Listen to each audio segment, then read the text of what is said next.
People in Hawaii are keeping a close eye on news about North Korea this morning. The Pentagon reportedly detected signs the country could carry out another missile test today. North Korea's last intercontinental ballistic missile test earlier this month raised global concerns. Some experts believe the missile had the range to reach Alaska and Hawaii. Hawaii is the first state to announce a public campaign urging people to prepare for a nuclear attack. Carter Evans is in Honolulu in a Cold War-era tunnel deep under the Diamond Head volcanic crater. We're in a bunker underneath about 100 feet of rock. These old military tunnels are now used for storage, but one lawmaker here in Hawaii would like to change that. You see, this could be an ideal place to ride out a nuclear attack, if only there were enough time to get here. Every time North Korea fires a missile, the regime gets one step closer to reaching the Hawaiian Islands. In the last 2 years, there were 56 missile launches. You've been paying attention. That is a wake-up call. State Representative Gene Ward says it would take less than 20 minutes for a nuclear missile to reach Honolulu, something state officials want the nearly 1.5 million people who live in the islands to prepare for. First thing that we are responsible for is the security of our people.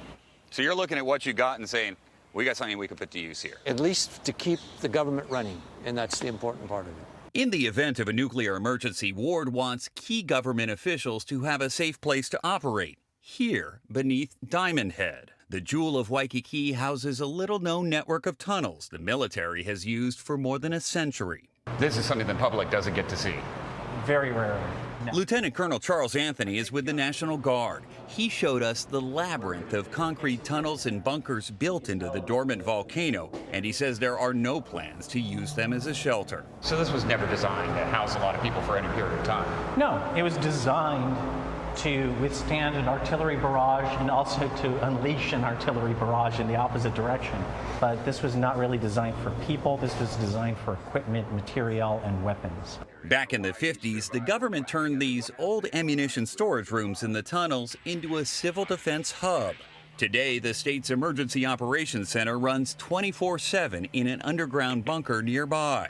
We'll have about 15 minutes or so to get the word out. Retired General Vern Miyagi is in charge of the state's emergency management agency. He says don't expect those 50s-era civil defense drills. First, you duck, and then you cover. Emergency officials believe the majority of the population here would survive the initial explosion.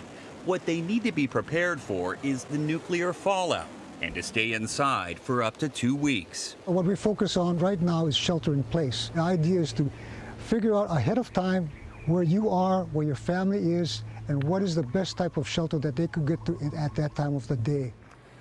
What a lot of people are concerned about here on the islands is the impact that all this talk about a nuclear attack could have on tourism. You see, this economy relies heavily on the roughly 9 million visitors who come here every year.